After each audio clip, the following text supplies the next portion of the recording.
Nous allons lire dans Luc chapitre 21, un passage que nous connaissons tous.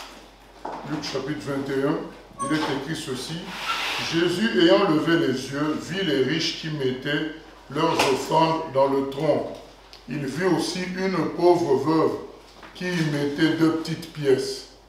Et il dit, je vous le dis en vérité, cette pauvre veuve a mis plus que tous les autres, car c'est de leur superflu, c'est-à-dire de ce qui est en quantité, ce qui dépasse le nécessaire, voilà, c'est de leur superflu que tous ceux-là ont mis des offrandes dans le tronc.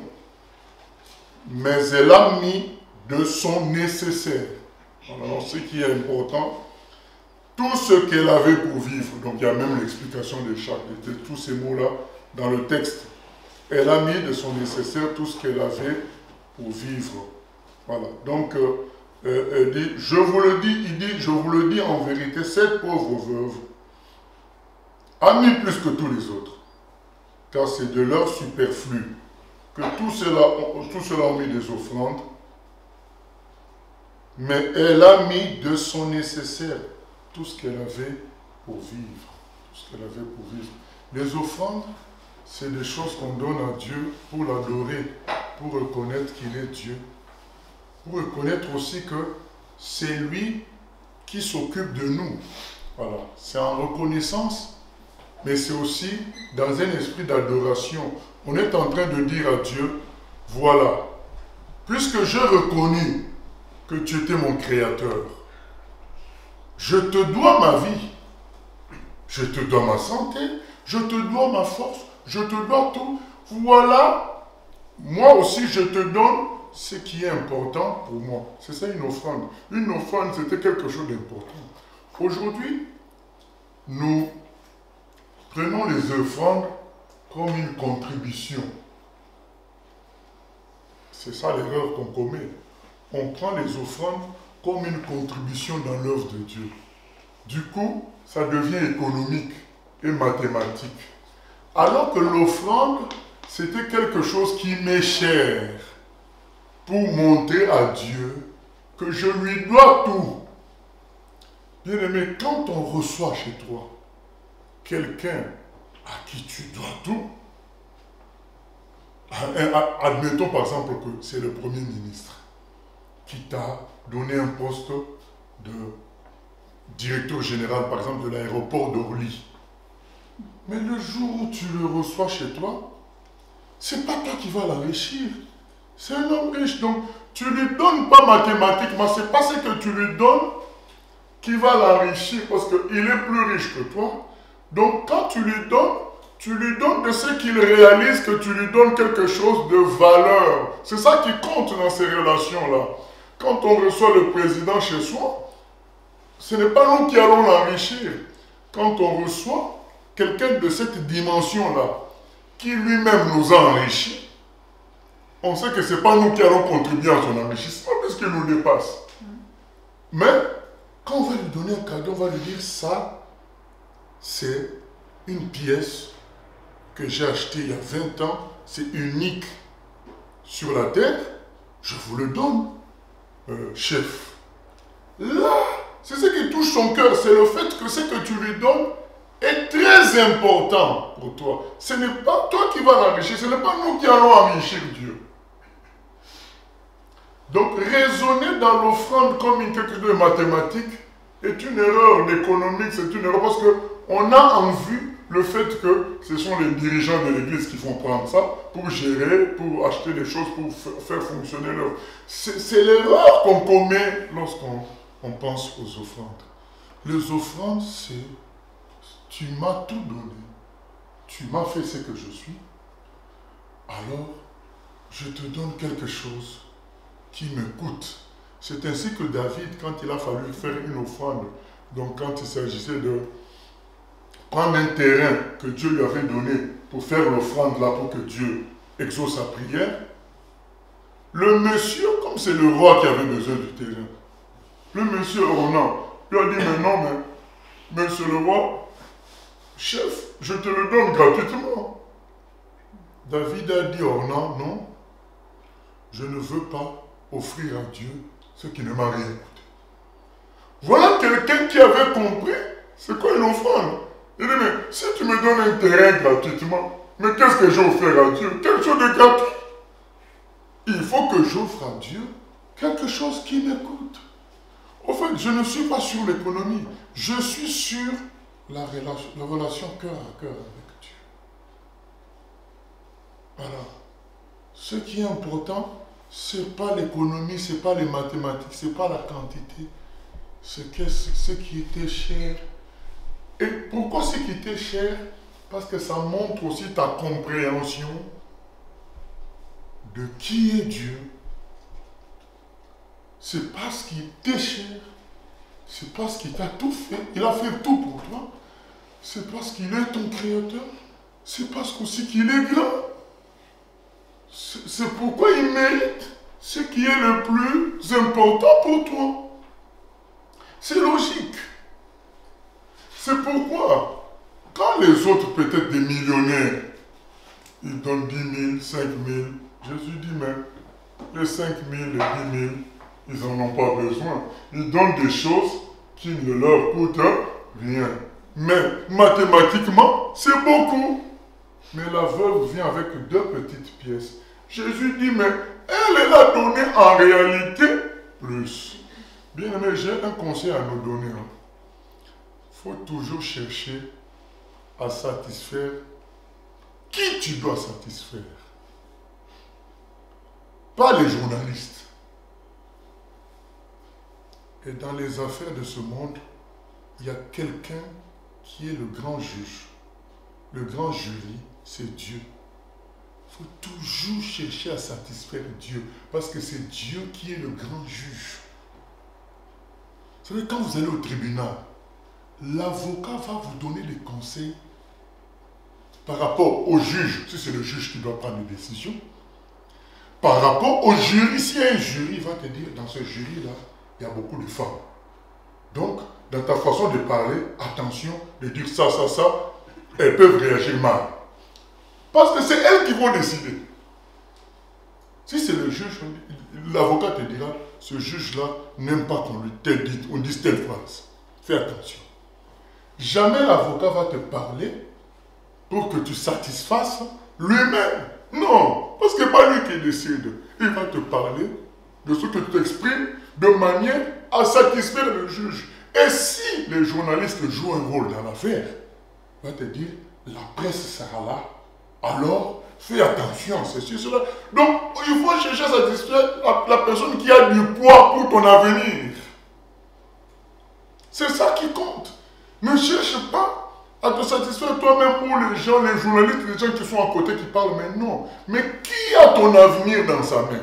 C'est lui que tu dois chercher à satisfaire. Qui va décider? C'est lui que tu dois chercher à satisfaire. Quand moi je donne des cours à mes enfants ou à d'autres enfants, je leur dis, voilà, les professeurs, ils aiment ça. Ils aiment que tu écrives comme ça, que tu commentes, que tu... Parce que c'est le professeur qui va donner la note. Mais l'enfant, si c'est pour se satisfaire lui-même, il pouvait résoudre rapidement, différemment. Il sait qu'il a résolu, mais le problème, c'est que la présentation ne va pas plaire à celui qui donne les notes. Donc, bien aimés, cherchons dans tout à plaire à Dieu. Ce n'est pas le fait de remplir un stade de 10 000 personnes, de 20 000 personnes, une salle de 200 personnes qui compte. Ce qui compte, est-ce que ce que je fais, je le fais pour Dieu et ça lui plaît? Bien aimé, c'est ça. C'est ça. Ce texte-là est très très profond. Jésus dit, c'est cette femme-là qui a beaucoup donné parce que ça lui coûte sa vie en quelque sorte, parce qu'elle donne ce dont elle a besoin pour vivre. Ça lui coûte sa vie. Mais elle a compris que sa vie, elle la devait à Dieu justement. Donc du coup, elle lui donne sa vie aussi. David a dit, nous te donnons ce que tu nous as donné. Cette femme, est en train de prouver que c'est Dieu qui a sa vie entre ses mains. Cette dame reconnaît que sa vie vient de Dieu. C'est pourquoi elle aussi lui donne la vie. Elle lui donne la chose qui correspond à l'importance qu'il a pour elle dans son cœur. Ce n'est pas une question de mathématiques, c'est une question d'importance. Quelque chose qui touche son cœur. Cherchons à satisfaire Dieu. Les humains peuvent t'applaudir aujourd'hui, 6 mois après, dire que tu es un faux. On a vu ça, on voit ça avec les journalistes. Hein. Quand un joueur de football marque beaucoup de buts, il est Dieu à ce moment-là. C'est lui, c'est le chouchou de tous les journalistes. Quand il commence plus à marquer, on commence à lui trouver une histoire. Eh bien d'ailleurs, il y a ça. Mais c'est-à-dire que si tu es quelqu'un qui suit la télé, tu te dis, mais les gens sont mauvais, comment ils changent comme ça? Alors qu'il y a 6 mois, ils encensaient cet homme, ils parlaient ceci. Voilà. Donc il ne faut pas chercher à satisfaire les humains. Cherche à satisfaire celui dont la vie ne change pas. C'est la vie de Dieu. Bien aimé, c'est un conseil gratuit. Parce que la route est encore longue. Cherche à plaire à Dieu. Cherche à satisfaire à Dieu. Les hommes, tu peux les satisfaire aujourd'hui. 6 mois après, ils diront que ce que tu avais fait là pour les satisfaire, c'était une erreur. Alors qu'ils s'en étaient réjouis en ce moment-là. Mais, si tu plais à Dieu, tu satisfais à Dieu. Même si tout le monde est contre toi aujourd'hui, le temps fera que Dieu mettra tout le monde d'accord.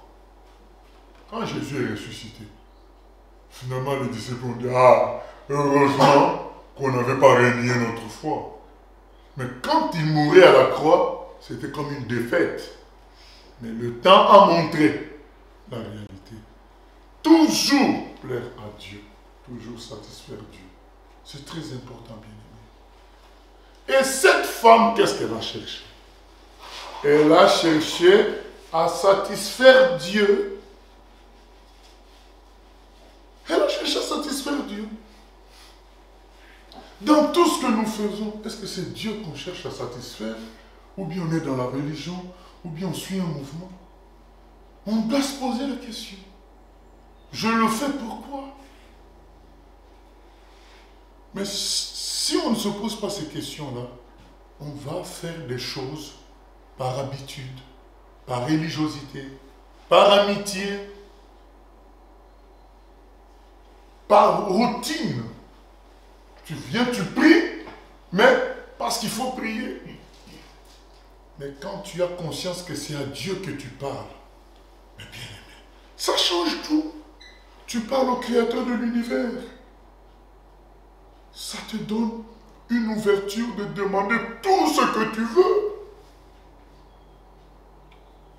Tu vas prier avec force. Parce que c'est lui qui a tout entre ses mains.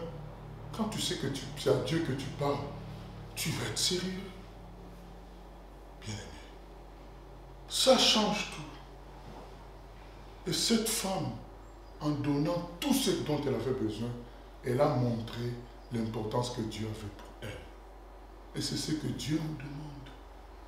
De réfléchir sur ce qu'il est pour nous. Et de faire les choses pour lui. C'est pour Dieu.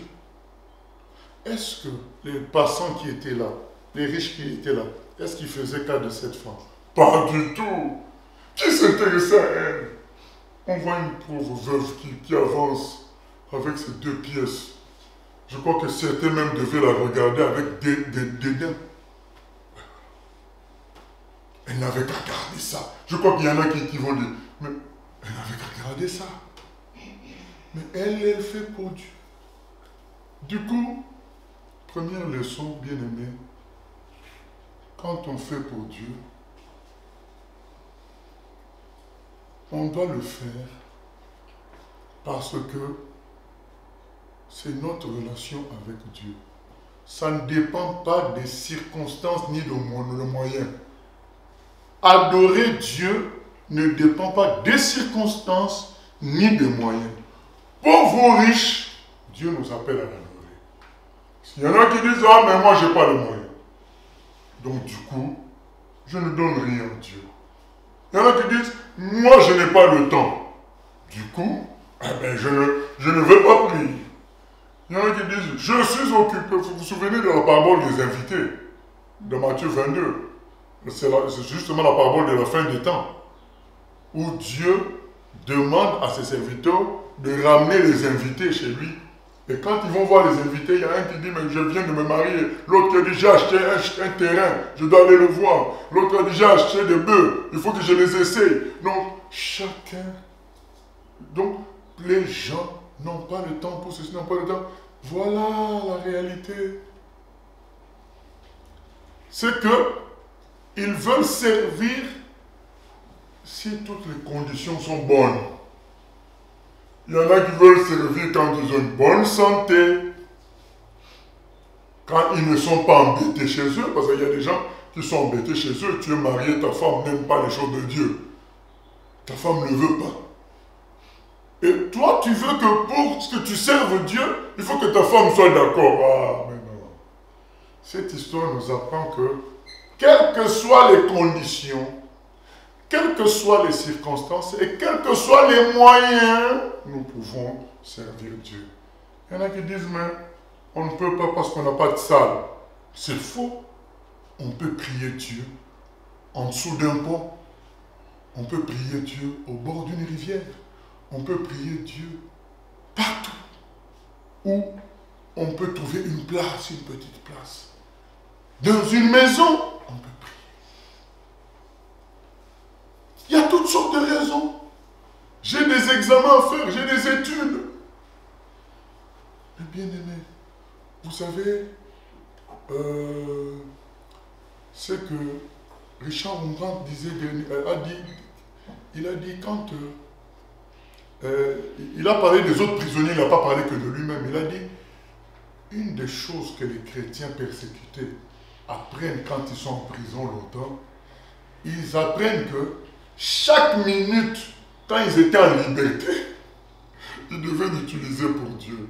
Parce qu'ils se rendent compte qu'ils sont emprisonnés 24 heures sur 24, torturés, et ils sont obligés d'être au garde à vous pour plaire à leur tortionnaire.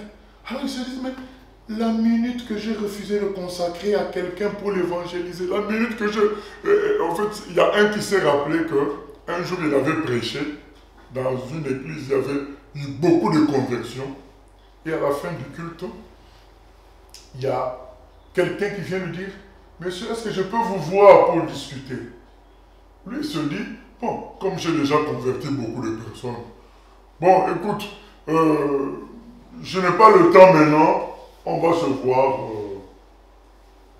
quelques jours après. Et la personne n'est jamais plus revenue. Maintenant, quand il arrive en prison, torturé, il se dit, mais regarde comment je perds mon temps contraint ici. Alors que là-bas, j'étais libre d'offrir mon temps pour Dieu, pour sauver une âme. Je ne l'ai pas fait. C'est là qu'on se rend compte, mais qu'est-ce de ce qu'on a fait? Mais tu étais libre pour offrir des sacrifices à Dieu, pour adorer Dieu.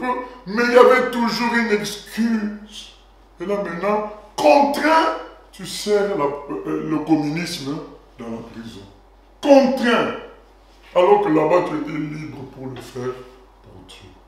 C'est là qu'il dit, on regrette chaque minute qu'on a négligé. C'est-à-dire, une des choses qui nous attrape, c'est ça. C'est la leçon qu'on apprend, c'est qu'il n'y a pas de conditions pour servir Dieu. Il n'y a pas de circonstances qu'on peut imposer à Dieu.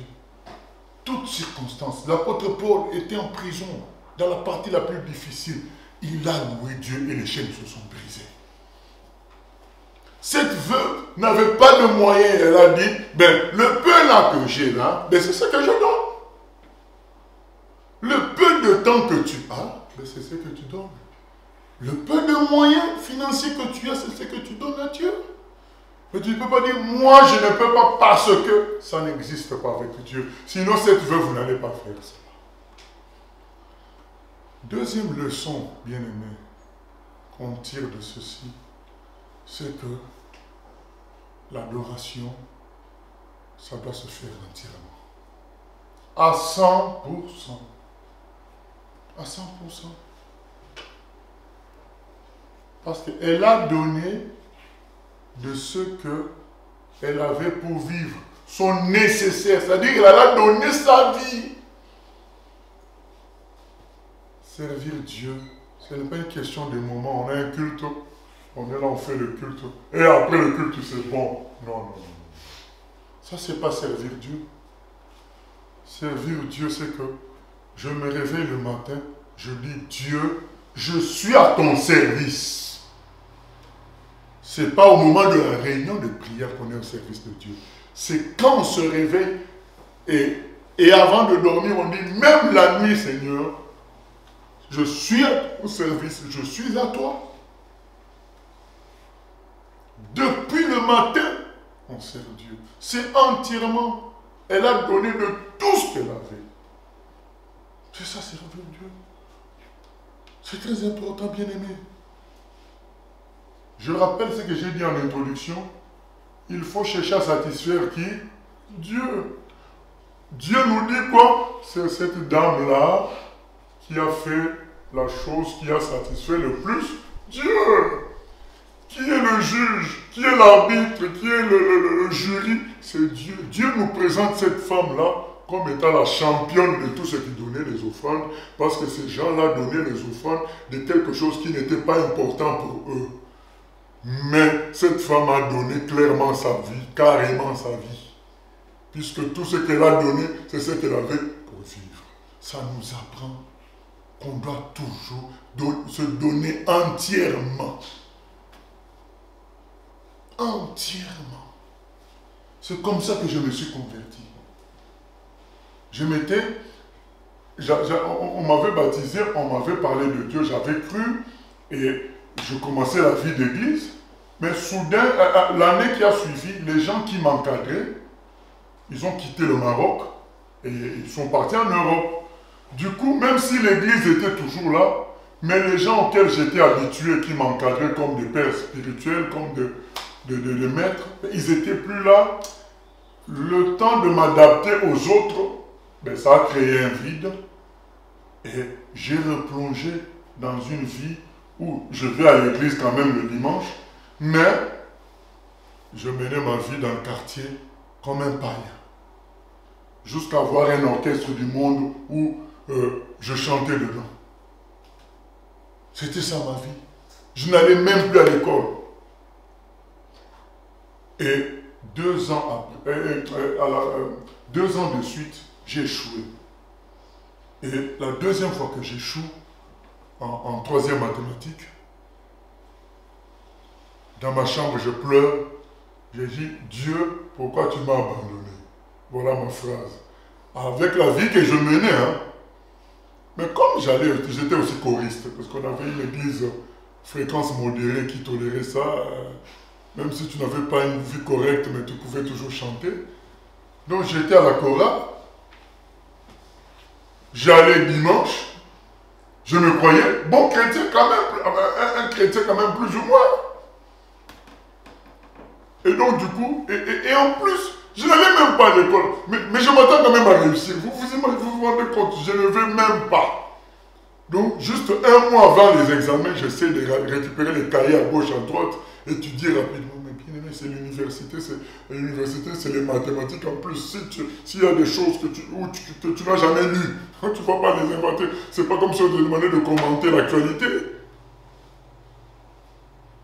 Et au lieu de dire, c'est le résultat logique de ma vie, moi je dis, Dieu, pourquoi tu m'as abandonné? Bien aimé, quand j'ai dit Dieu, pourquoi tu m'as abandonné? Une voix a parlé. La voix a dit, est-ce que tu as le droit de dire ce que tu dis? J'ai compris ce jour-là que pour servir Dieu, il faut être entier. Dès qu'on n'est pas entier, ça ne satisfait pas Dieu. Est-ce que tu as le droit de dire ça? Et ce jour-là, j'ai répondu à la voix. À partir d'aujourd'hui, je vais servir Dieu à 100%. Comme ça, je pourrais lui parler sans entendre une réponse pareille. Parce que la voix n'a pas commenté. La voix seulement dit, est-ce que tu as le droit de dire ce que tu dis? Mais moi-même, c'est comme un film dans ma tête. J'ai compris. Tu mènes ta vie comme tu veux. Tu n'écoutes pas les responsables. Tu vas dans les bois de nuit. Tu fais ça. J'ai compris tout ça. Et tu te dis, enfant de Dieu, quoi. Moi-même, j'ai compris. La voix dit seulement, est-ce que toi, tu as le droit? Mais moi-même, j'ai compris. J'ai dit, à partir d'aujourd'hui, je serai à 100%. Bien aimé, quand j'ai dit, à partir d'aujourd'hui, je serai à 100%, quelque chose est venu du ciel, est entré en moi. Et c'est là que j'étais transformé.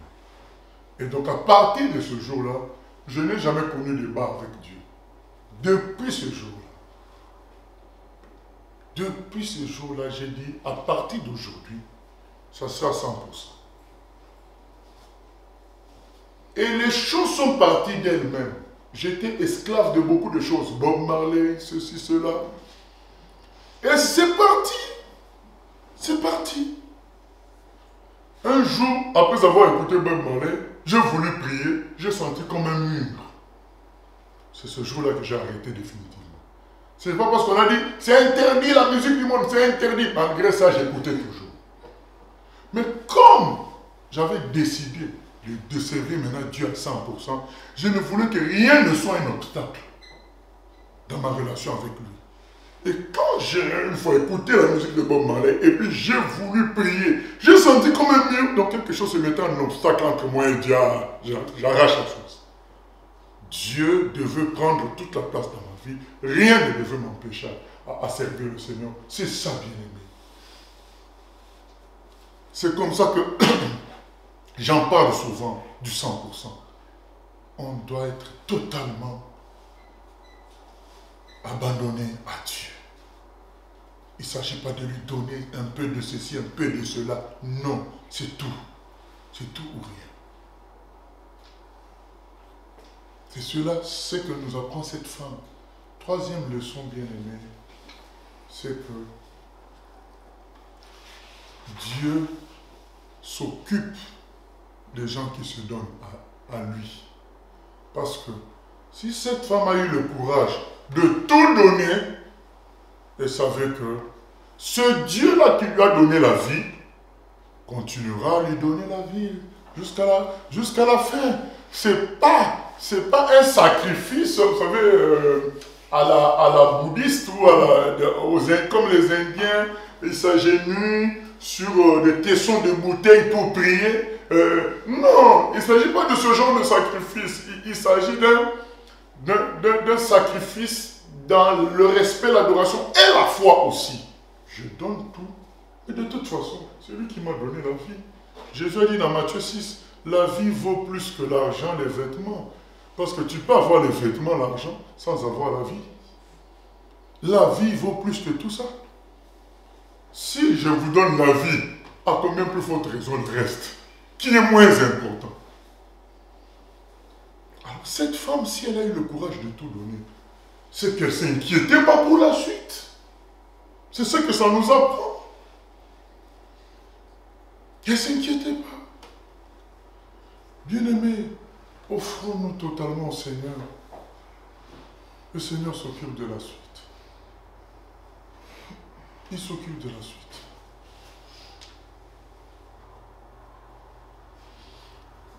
Quatrième leçon, c'est que ce que nous faisons est personnel. On est en culte ensemble, on est un groupe. Mais l'adoration, le service à Dieu est personnel. Si ça dépend d'un groupe, être ensemble, c'est très bien, c'est le même Dieu qui le dit, hein, qu'il est doux et agréable pour les frères de demeurer ensemble. Mais si tu commences à chercher l'approbation du groupe, tu cherches à ce que le groupe t'applaudisse, les humains fassent ceci, tu ne vas pas servir Dieu. Vous croyez que si cette femme avait mis les deux pièces en l'air pour dire, voilà ce que je donne à Dieu. Qui allait l'applaudir? Personne. Les gens disent, oh, mais 20 centimes, ça va faire quoi? Mais, madame, gardez ça pour vous. Il y en a même qui viendraient avec, non, prenez 50 €, ça va vous aider pendant 5 jours. Ne mettez pas ça. Ça va servir à rien. Vous connaissez la dimension du temple. Maintenant, le temple, je ne sais pas comment comparer, à quel édifice comparer le temple de Salomon aujourd'hui, parce qu'il y avait des parures d'or, en or. Il y avait des endroits comme si on a mis la peinture en or. Bon, maintenant toi, dans un truc comme ça, toi tu viens donner 2 petites pièces dans une grosse organisation comme ça. 20 centimes, toi tu viens donner 20 centimes. Les gens vont te dire, mais ça ne pèse pas, arrête. Garde ça pour toi. Mais c'est personnel. Quand on aime, on aime. C'est tout. C'est personnel. Même s'il n'y a pas de succès, on va le faire. Bien aimé, c'est personnel. C'est-à-dire que même si les autres ne font rien, où est ton adoration à toi? Moi, je connais des gens qui disent, ah, mais le culte était froid, les gens ne chantaient pas. Mais c'est pas ça qui compte, c'est toi. Qu'est-ce que tu as fait, toi? L'adoration est personnelle. Il y a des gens qui vous diront, je préfère aller dans le sud de la foi, je préfère aller dans tel endroit. Là-bas, c'est animé. Mais non, l'adoration, c'est pas ça. L'adoration, c'est personnel. Cette femme donnait les 2 pièces, c'était son affaire personnelle. Les autres donnaient des milliers de trucs. C'était pas son problème. Elle venait pour son Dieu. Maintenant, est-ce que j'ai dit que c'est mauvais qu'on soit en groupe? Non, la Bible dit qu'il est doux et agréable pour les frères de demeurer ensemble. Mais il y a un moment où on se retrouve dans la chambre seul avec Dieu. Jésus a dit, quand tu veux prier, tu te mets seul à seul avec Dieu dans ta chambre, tu fermes. Il y a un niveau, un stade où on n'est plus en groupe. On est seul. Ou quand tu sors, les gens disent, mais c'était froid. Mais pour toi, c'était chaud parce que tu as rencontré Dieu. Bien aimé, vous savez que quand moi je subissais les transformations que je vous ai racontées, les gens ne savaient pas. Est-ce que vous savez ça? Les gens ne savaient pas. Il n'y a pas eu un truc exceptionnel à l'église comme ça. Si j'étais dans ma chambre, les gens ne savaient pas. Je rigole quand je pense à ça, j'ai dit, mais c'est vraiment, c'est vrai. Quand tu rencontres Dieu, tu es seul. Les gens ne savaient pas. Les gens ont commencé juste à voir que, mais il ne fait plus les choses comme nous. Mais ils ne pouvaient pas situer quand ça a commencé. Quand j'ai pris la décision de servir Dieu à 100%, les gens ne savaient pas. C'est personnel. C'était dans un pays musulman. Qui pouvait s'attendre à ce que ma rencontre puissante avec Dieu se passe dans un pays musulman? Ben oui, c'était dans un pays musulman. C'était dans quelle église? Je vous l'ai dit au début. Mon église était fréquence modérée. Une église charnelle.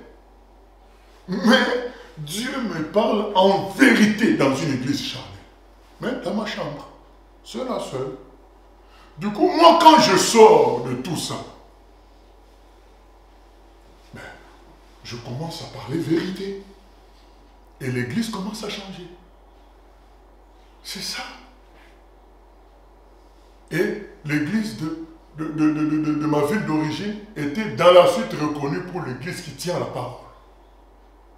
Mais tout ça a commencé dans ma chambre. Les gens ne savent pas. Dans une église charnelle. C'est pour dire que la rencontre avec Dieu, la responsabilité personnelle, tu ne peux pas dire, oh, mon père il parle de Dieu, mais il boit de l'alcool. Oui, mais ça c'est lui. Mais toi tu as vu Dieu faire ce que ton père fait? Non. Cherche Dieu toi-même. Dieu c'est personnel. Tu viens avec les 2 pièces. Tu viens avec ta voix rocailleuse. C'est personnel. Tu ne vas pas dire, je ne vais pas chanter, ma voix est rocailleuse. Non. C'est à Dieu que tu t'adresses. Et lui ne voit pas tout ça. Tu ne vas pas te dire, ah ben on n'est que 3. C'est personnel. Même quand vous êtes 100 000, ce n'est pas les 100 000 qui vont t'apporter près de Dieu. C'est personnel. La visitation que j'avais reçue, c'était, je vous dis, dans un milieu corrompu. Je vous dis que pendant que moi je reçois cette visitation, quand j'en sors, dans mon église, on avait 5 anciens. 3 étaient dans le concubinage. Anciens, je dis, hein. 3 étaient dans le concubinage. C'est pour vous dire dans quelle église j'étais. Mais je reçois une visitation de vérité forte. À l'époque, nous, on allait encore, on faisait un peu de... On allait, notre église principale, c'était chez les protestants, chez les évangéliques, mais ça ne nous dérangeait pas, le 25, le 1er, le 31 la nuit, d'aller chanter chez les catholiques. Mais quand je sors de ce moment-là, tout change. Bon, ça serait long à expliquer, mais c'est pour dire tout simplement que ça n'a rien à voir avec le groupe. C'est personnel. Et les gens ne le savent pas. Apprenons à vivre avec Dieu. Au-delà du groupe.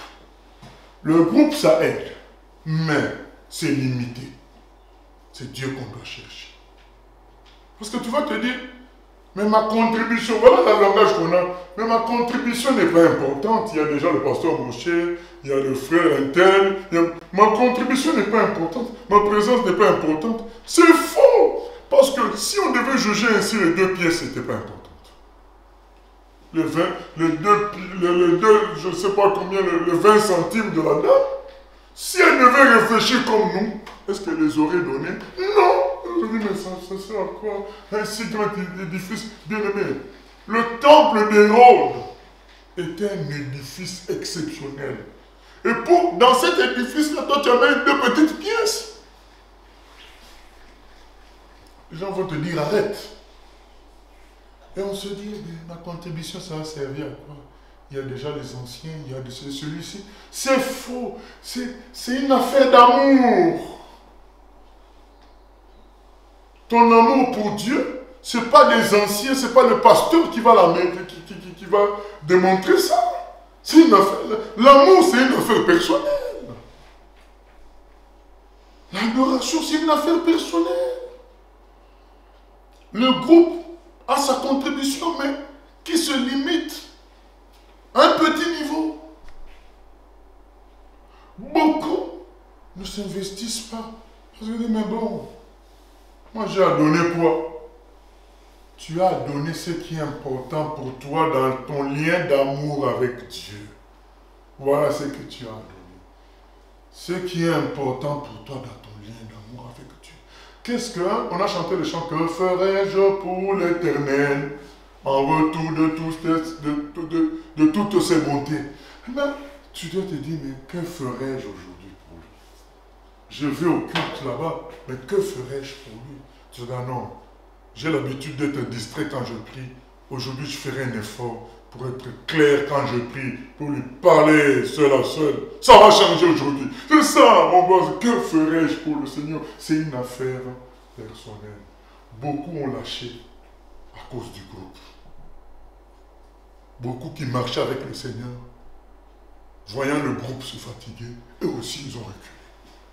Bien aimé, c'est personnel.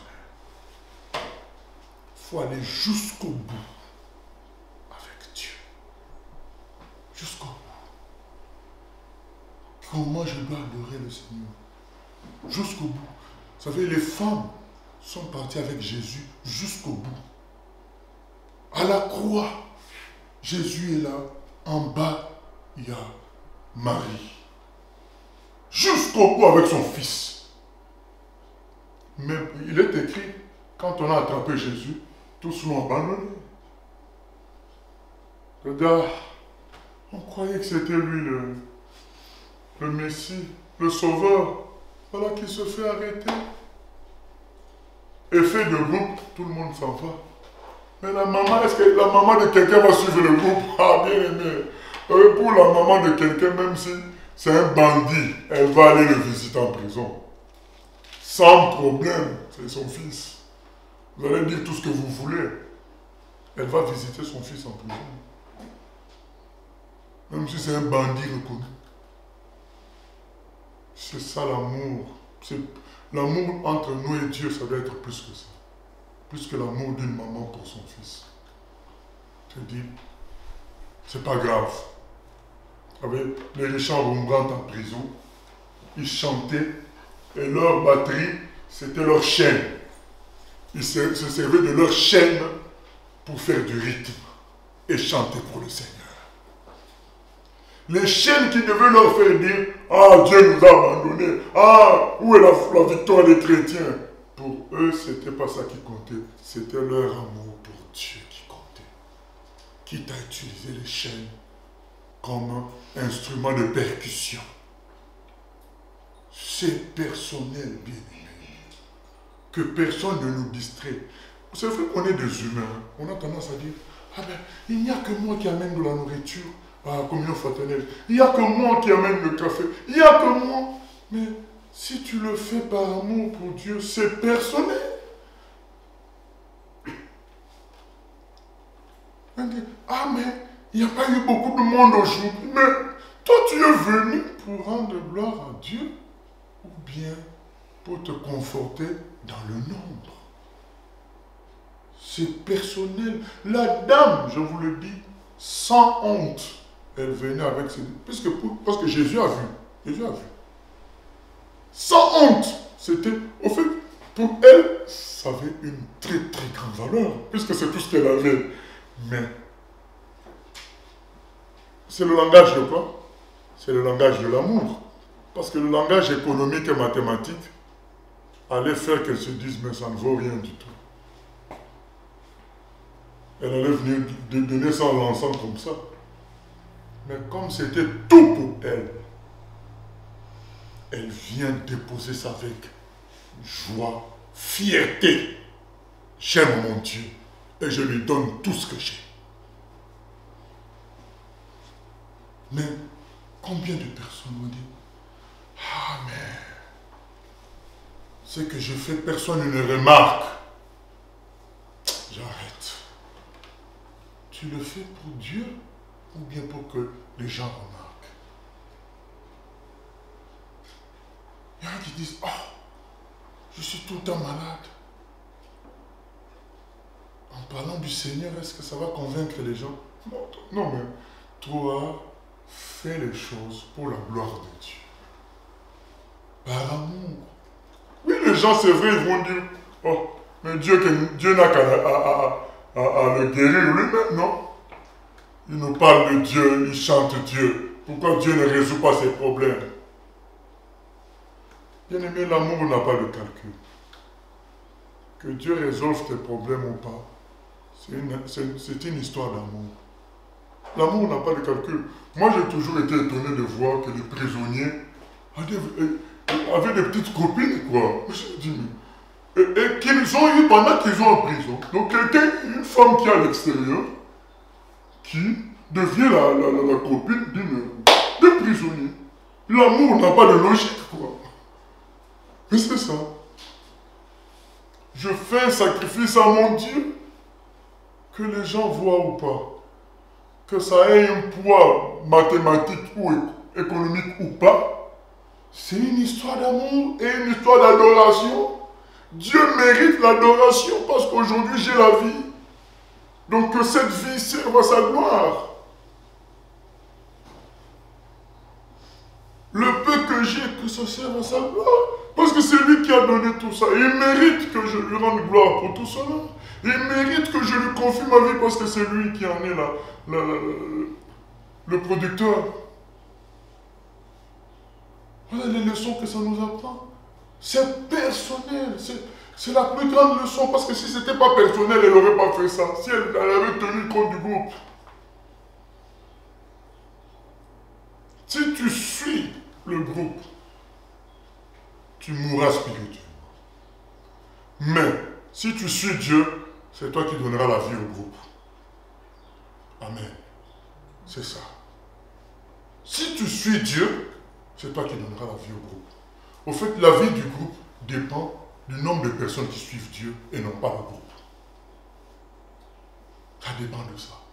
Plus vous avez des gens qui suivent Dieu, plus la gloire de Dieu sera forte dans le groupe. Mais les gens, qu'est-ce qu'ils font? Ils suivent le groupe. Et ils suivent l'ambiance. Ils suivent les réussites. Quand moi je vous parle de l'église persécutée, c'était des échecs. Daniel à Babylone, c'était un échec.